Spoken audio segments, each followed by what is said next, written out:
Alors, bonjour aux lecteurs de notre chaîne YouTube et au membre du forum de rcmag.com. Alors, on va faire une petite vidéo d'introduction pour une série qui sera destinée à travailler sur les TT 1 dixième, plutôt de taille XL, ou alors des monsters, travailler au niveau des amortisseurs. Voilà, des voitures qui ont des amortisseurs, par exemple, plastiques ou des amortisseurs alum et de qualité moyenne.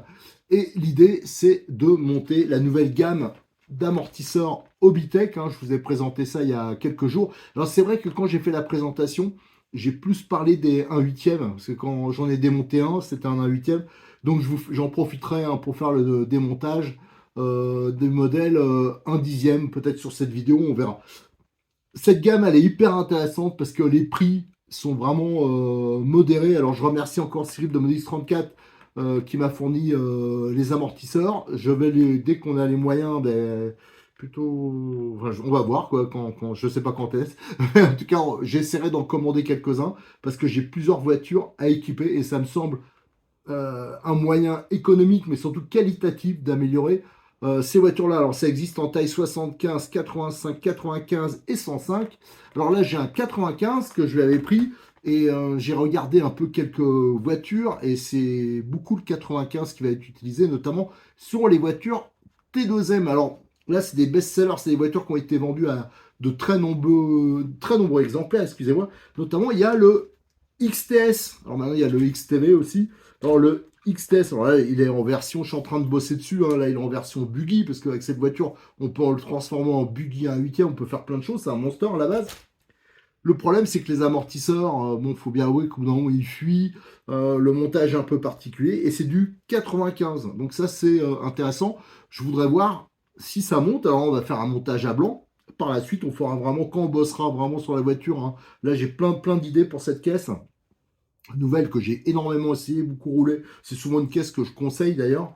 On fera vraiment le montage pile poil. Là, c'est vraiment un montage à blanc juste pour voir est-ce que ça monte facilement. Est-ce que les ressorts qui sont, parce qu'il y a 3 jeux de ressorts dedans, ils sont adaptés. Autre voiture T2M qui se vend beaucoup, c'est les flashers booster, je crois aussi. Enfin, ça a plusieurs noms. Là aussi, c'est les amortisseurs du même genre, tout plastique, souvent qui commencent après à fuir, tout ça. Si on pouvait les monter avec ces amortisseurs-là, alu de très bonne qualité, je pense qu'on ferait vraiment un bond au niveau ouais, qualité, quoi. Je veux dire, au niveau même perf. Et là aussi, c'est du 95. Autre voiture qui a du 95, je l'ai derrière moi, vous voyez, j'ai un peu changé le décor ces derniers temps, c'est le Rogue. À l'avant, c'est des amortisseurs en 95. Alors justement, celui-là, faut que je bosse dessus parce qu'il est en panne depuis peu. C'est la voiture qui nous sert, alors c'est la voiture à Cyril qui nous sert énormément pour les démonstrations. Et lors de la dernière sortie, là, il a fait, je crois que c'était domaine de la race close. Je vous avais fait une vidéo, il a fait une démonstration pour des gens. Ils avaient fait un circuit pour une exposition de voitures anciennes. Ça a eu beaucoup de succès. La voiture, elle a roulé toute la journée. Et malheureusement, quand je suis passé, j'ai dit méfie-toi quand même. Parce que là, ça enchaîne les batteries. Ça va chauffer. En plus, les gamins, c'est vrai qu'ils faisaient n'importe quoi. Et la voiture, elle est tombée en panne. Je pense que c'est le moteur. Alors, on va devoir bosser dessus. Et je vais en profiter pour voir pour cette histoire d'amortisseur. Là aussi, on fera un petit bond au niveau qualité. Donc, vous voyez, ça va nous ouvrir plein de possibilités. Là, je parle en dixième, mais pour les 1 huitième, là aussi, j'ai plein de choses. Ça, c'est les amortisseurs que vous allez voir souvent parce que ça manquait vraiment dans la RC d'avoir un choix de plein de tailles. Alors, même si on manque, hein, j'avais dit, moi, je trouve qu'il fera un carton. Monsieur Obitech, si vous regardez la vidéo, faites-nous des 55, des 60 et des 65 millimètres. Vous allez faire un carton avec les Tamiya. Les Tamiya, c'est des voitures qui se vendent énormément vendues. Si on prend les TT01, les TT02, les M05, M06, tous les nouveaux châssis qui sortent là actuellement, c'est les mêmes tailles d'amortisseurs. C'est ce qui se vend le plus sûrement. Il faut faire si vous faites des amortisseurs de cette taille-là, c'est hyper compliqué à trouver. Vous allez faire un carton, donc Monsieur Obitech, hein, faites-nous cette taille-là. Ça serait quand même nickel. Et j'ai vu qu'il manquait peut-être un 110, 115, notamment pour le Rogue à l'arrière, de mémoire. Voilà. Alors, première chose qu'on va faire avant d'essayer de les monter, parce qu'automatiquement, il y aura sûrement un peu de modif à faire, hein. Des fois, il faut un peu retailler dans les triangles pour faire de la place, des choses comme ça. Mais bon, c'est pas grand-chose.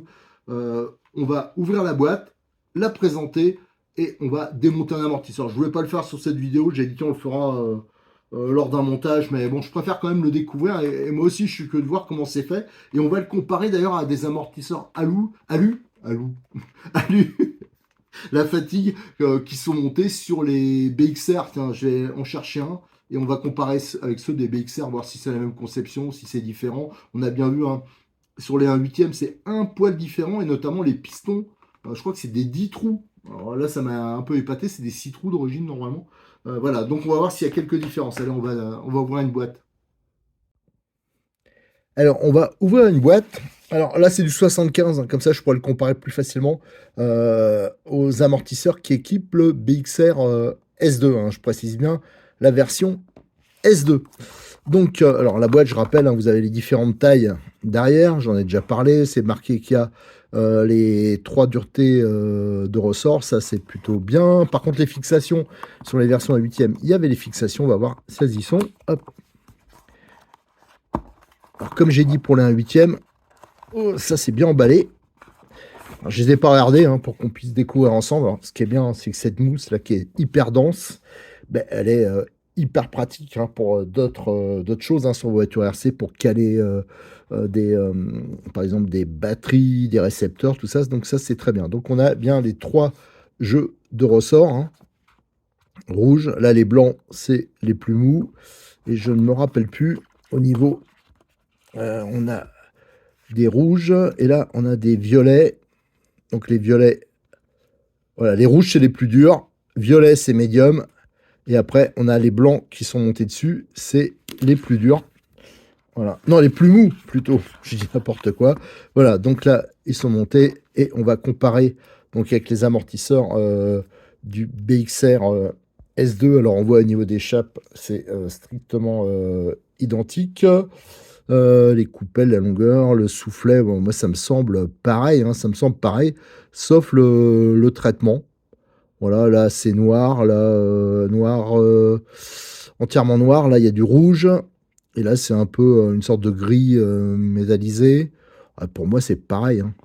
Donc ça faudra vérifier par la suite. Et aussi on a là les fixations qui sont fournies avec, alors ça c'est un bon point, et les bagues pour les bouchons d'amortisseur. Et on a les joints toriques, hein, c'est pour les molettes, le frein du molette, donc il faudra monter. Donc il y a tout qui est livré avec. Il y a même des petites entretoises aluminium là.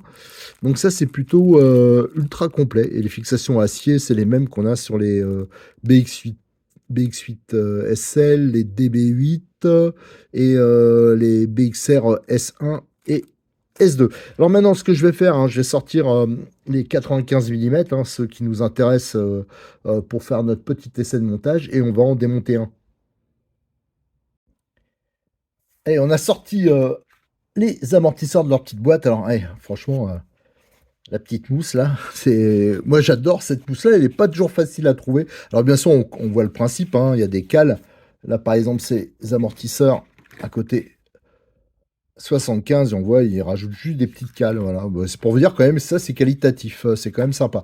Alors pour les ressorts, je rappelle, on a les rouges, c'est les plus durs. Ensuite, c'est les violets. Et après, on a les blancs. Au niveau taille, alors ça dépend des amortisseurs. Mais là, pour l'instant, j'ai que des 75 et des 95.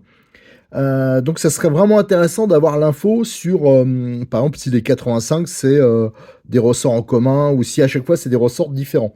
Cela, par exemple, pour les 95, hein, c'est du 65 de long, et à côté, je vais prendre les ressorts qu'il y a sur les amortisseurs. Bien sûr, ils sont emmêlés.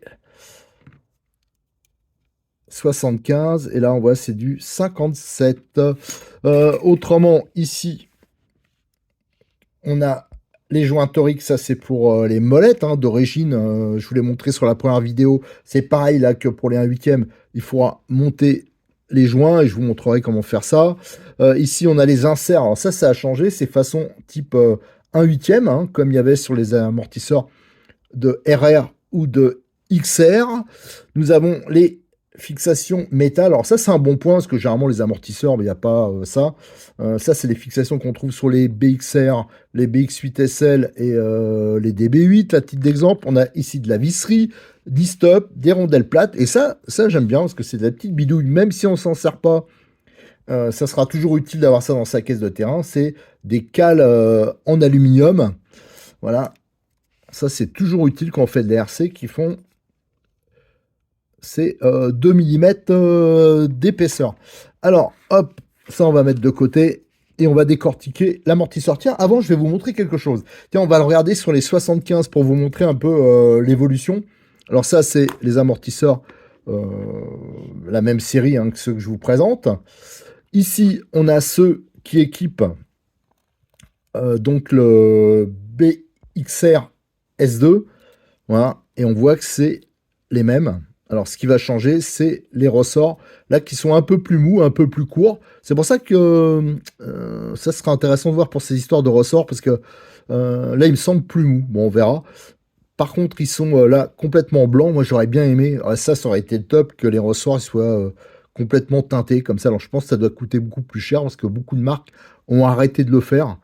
Voilà, donc ça, c'était pour comparer, donc on voit c'est pareil que le BXR S2. Par contre, si on regarde la génération d'avant, les BXR S1 ou encore tout ce qui est BX8, c'est le même genre, les versions brushless, on voit la différence. Alors déjà le bouchon, si on regarde comme ça, il est assez différent. C'est un peu comme l'évolution entre les amortisseurs des NXT RTR et ceux des RR.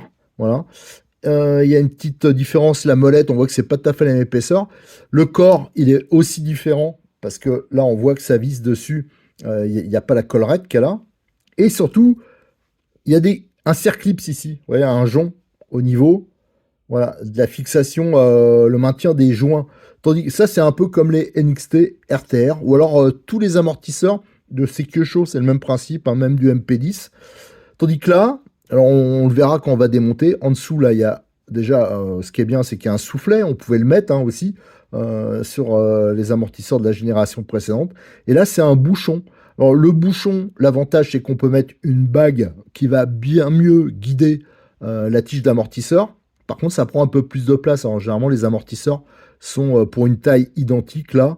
Vous voyez, enfin même on le devine, même sans le soufflet, ça prend un peu plus de place, donc ça peut un peu limiter un tout petit peu le débattement dans certains cas, le débattement maxi utile. Voilà. Alors, hop, on va en décortiquer un ensemble. Donc là, les coupelles, là par contre, c'est pas comme les versions 1/8, il n'y a pas les coupelles hautes. Donc ce sera toujours utile, je pense, de éventuellement les attacher, les coupelles. Ça, je vous l'ai montré plusieurs fois. Et on le fera quand je ferai le montage définitif sur une voiture. Donc là, c'est les ressorts les plus mous. Le soufflet, alors pour le déboîter, ces soufflets, ils sont tip top. C'est les mêmes que sur les versions 1/8. Je vous le rappelle, ça monte sur les Kyosho, par exemple. Ça monte sur plein de voitures. Je vous mettrai la référence sur les commentaires de la vidéo. Mais je vous rappelle aussi que tout ça, j'ai déjà fait les photos. Je vous le mettrai sur le forum de RC Mag. Donc ça, c'est pas cher et c'est bien et ça se monte sur plein de voitures. Et là, vous voyez la différence par rapport... Tiens, je vais enlever le ressort. Comme ça, on verra mieux. La coupelle, tout ça, c'était pareil. Regardez, vous voyez bien la différence au niveau technique. Là, donc, vous avez un jonc, d'ailleurs, qui n'est pas hyper facile à mettre et à retirer. Et là, on a un bouchon. Alors, logiquement, le bouchon, je pense pas qu'il sera trop serré. Alors, ça, c'est... Moi, je me rappelle pas qu'il y avait ça. Il faudrait confirmer. Mais une des différences, hop, on regarde là, c'est qu'il y a un joint torique ici. Moi, je me rappelais pas qu'il y avait ça sur les XR. D'ailleurs, il faut que je les monte juste après, on verra. Et là, on voit bien la bague de guidage avec un épaulement. Et donc, ça rentre dans le bouchon et ça permet de vraiment bien guider la tige. Alors, on va démonter, comme je vais faire les photos, je vais tout décortiquer. Quand vous avez besoin de décortiquer ça, n'oubliez pas, il faut absolument une pince aluminium. Autrement, vous allez marquer les tiges et vous allez les niquer. Donc ça, c'est important. Alors, on n'écrase pas le soufflet. Hop, voilà. Ça, on va le défaire. Alors ça, on vérifiera par rapport à la longueur du filetage et la profondeur du perçage qu'ils ont fait, parce qu'il faut toujours éviter d'être embuté au fond, parce que vous créez une faiblesse au niveau du plastique, et c'est là qu'on pète des chapes, hein. Ça, c'est vraiment important. Ça, c'est vraiment la différence avec quand on a un peu l'habitude. On voit bien, hein, moi, souvent, j'ai des retours, on me dit, ah, mais je comprends pas, toi, tu dis que t'as pas cassé, machin. C'est souvent des histoires de montage. Moi, par exemple, tous les RTR, je les utilise rarement direct. Il y a beaucoup de RTR, je les décortique entièrement pour vous faire vos vidéos. Et après, je les remonte à ma sauce. C'est pour ça que je fais des vidéos comme ça qui sont souvent très longues. Alors, je sais bien qu'il y en a pas mal qui zappent parce qu'ils trouvent ça trop long, mais c'est parce que j'essaye de donner dessus un maximum de petites astuces, de choses comme ça pour justement éviter d'éventuels soucis. Donc, le fameux soufflet qui est un peu universel. On retire la molette. Donc, je vous ai dit qu'il y avait un joint torique, hein. C'est vraiment des belles pièces, hein. C'est quand même assez sympa. Là, bon, de toute façon, quand je vais retirer cette molette-là, alors là, elle n'est pas freinée, donc elle se démonte toute seule. Donc, je rappelle qu'ici, il y a une gorge. Donc, c'est là-dedans qu'il faudra venir mettre. Il est où, le joint torique? Il est là. Il faudra mettre le joint torique et remonter ça à l'huile, on verra, pour que ça assure son rôle de freinage. Ici, on retire le bouchon. Là, il y a le petit trou là, pour la purge. Là, il y a le marquage. Voilà, c'est des bouchons tout à fait sympas, enfin corrects, quoi, il n'y a pas de souci, c'est des belles pièces. Et on a les petites membranes là, qui sont... moi, j'ai jamais eu de problème de membrane. Moi, il y a des marques, je m'en rappelle, ça se déchirait tout le temps ici. Avec eux, j'ai jamais eu de souci, c'est quand même bien épais. C'est épais comme les 1/8 d'ailleurs. Ils n'ont pas changé l'épaisseur malgré la réduction d'échelle. Voilà, le bouchon. Et là, on a la tige. Alors, autant les 1/8, il y avait, je crois, 10 trous. Là, c'est un peu plus classique. Il y a 4 trous. Donc ça, on refera pareil le montage. Parce que vous voyez, le montage qu'il y a là d'origine, je vais vérifier. Mais moi, il me convient pas. C'est pas comme ça que je monte. Alors, j'ai peut-être pas raison, hein, mais moi, j'ai toujours monté mes amortisseurs, par exemple, avec un petit effet glissant. Voilà, que c'est pas bloqué. Voilà, moi, je trouve que c'est quand même mieux. Alors, hop, on a ici... Alors, ça fait pas la mise au point, mais ouais, là, il y a un épaulement. Donc, ça rentre dans le bouchon ici. Et c'est ça qui va permettre de faire pile poil le guidage. Et je vais retirer le reste. Alors, eux, ils ont vraiment des joints particuliers. Alors, vous voyez, ça, c'est monté.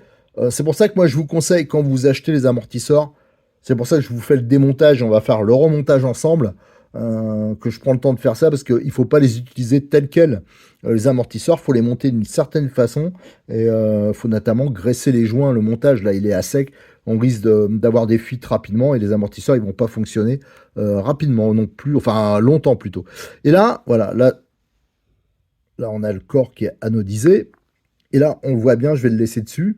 Ici, on a, c'est un joint torique, mais avec une section rectangulaire. Enfin, voilà, regardez, c'est un peu particulier.